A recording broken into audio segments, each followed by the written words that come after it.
اعوذ باللہ من الشیطان اللعین الرجیم بسم اللہ الرحمن الرحیم۔ انفارمیٹو پرواب کے معزز دوستو السلام علیکم۔ امید کرتا ہوں کہ آپ سب احباب خیر و عافیت سے ہوں گے۔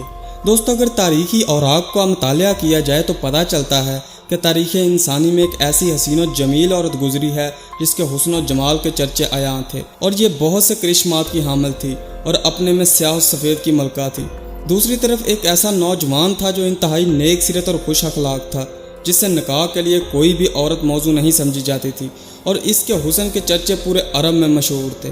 جی ہاں محترم دوستو، آج میں بات کرنے جا رہا ہوں ان دو انسانوں کی جنہیں عرب کی تاریخ میں لات اور عزا کے نام سے جانا جاتا ہے۔ محترم دوستو، کون تھے یہ لات اور عزا، اور اہل عرب ان کی قسمیں کیوں کھایا کرتے تھے، اور قرآن مجید فرقان حمید میں ان کا ذکر کیوں آیا ہے؟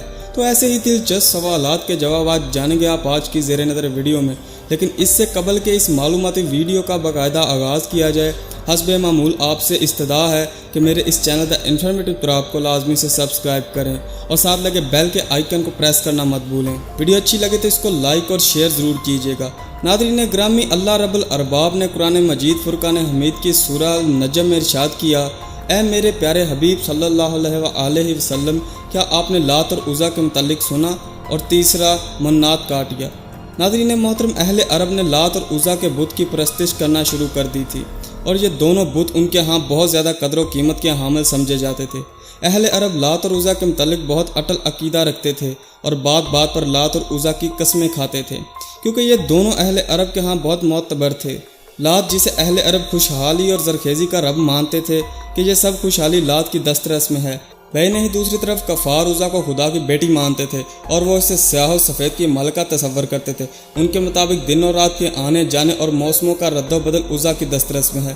ناظرین گرامی، یہ قدر لات عرب سے تعلق رکھنے والا نہایت خوش دل اور نیک سیرت انسان تھا۔ حضور اکرم صلی اللہ علیہ وآلہ وسلم سے بہت پہلے یہ عرب کی سرزمین پر اپنی زیت گزار رہا تھا، اور یہ حاجیوں کا خدمت گزار تھا۔ جو حاجی بھی دور دراز کے ممالک سے بیت اللہ کی زیارت کے لیے آیا کرتے تھے، یہ ان کو ستو پلایا کرتا تھا۔ بھائی نہیں دوسری طرف عزا تھی جو اہل عرب کو ایک ویران مکان سے ملی تھی، اس لیے وہ اسے خدا کی بیٹی تصور کرتے تھے، کیونکہ اہل عرب کو اس کے ماں باپ کا کوئی علم نہ تھا۔ وقت کے ساتھ ساتھ جب وہ جوان ہوئی تو وہ بے حد حسین و جمیل تھی۔ پورے عرب میں اس کے حسن کے گیت گائے جاتے تھے، لیکن جو کوئی بھی اسے بری نظر سے دیکھتا وہ کسی نہ کسی حوالہ سے بیماری میں مبتلا ہو جاتا۔ بہرحال جب لات اور عزا کے افسانے پورے عرب میں مشہور ہونے لگے تو طائف اور مکہ کے سرداروں نے فیصلہ کیا کہ ان دونوں کا آپس میں نکاح کر دیا جائے۔ چنانچہ باہمی مشاورت سے یہی فیصلہ تجویز کیا گیا اور ان دونوں کا نکاح کر دیا گیا۔ اپنے نکاح کی پہلی ہی رات جب وہ دونوں کمرے میں گئے تو واپس آج تک کسی کو نہ مل سکے۔ لات کے ماننے والوں کا عقیدہ تھا کہ لات اور عزا دونوں ہی امر ہو گئے، جبکہ دوسری طرف عزا کے عقیدت مند یہ کہتے تھے کہ عزا کو آج تک کسی مرد نے ہاتھ نہیں لگایا تھا، اس لیے اس کی پاکیزگی کو ہمیشہ کے لیے محفوظ کر دیا گیا۔ لوگوں کی اسی عقیدت کو دیکھتے ہوئے طائف کے سردار عمر بن لہی نے لات اور عزا کے دو بڑے بت تعمیر کروا دیے۔ دیکھتے ہی دیکھتے لوگ ان سے منتیں مانگنے لگے اور پھر اپنی قربانیاں پیش کرنے لگے۔ لوگ لات اور عزا کے متعلق اس قدر دیوانگی میں جا چکے تھے کہ انہوں نے ان دونوں کی پوجا پاٹ شروع کر دی۔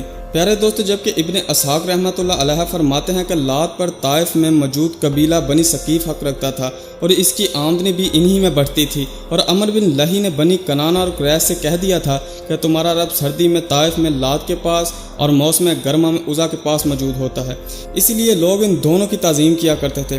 ناظرین گرامی، جس طرح لوگ کعبہ کے لیے قربانی کا جانور ذبح کرتے، بے نہیں ان دونوں کے لیے حجرے بنا دیے گئے جن میں انہیں قربانی کے جانور بھیجے جاتے اور ان کو بیچ چڑھا دیا جاتا۔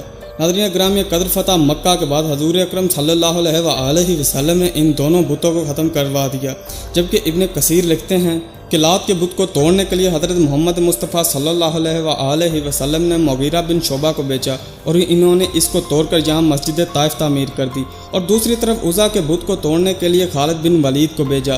اس واقعہ کو علامہ الوسی نے اپنی کتاب تفسیر روح المعانی میں کچھ یوں درج کیا ہے کہ حضرت طفیل سے مروی ہے کہ فتح مکہ کے بعد حضور اکرم صلی اللہ علیہ وآلہ وسلم نے حضرت خالد بن ولید کو عزا کا بت توڑنے کے لیے بطن نہلا کی طرف بھیجا۔ چنانچہ حضرت خالد بن ولید چلتے چلتے جب وہاں پر پہنچے تو آپ نے وہاں پر ایک درخت اور حجرے کو پایا اور اسے توڑ پھوڑ دیا،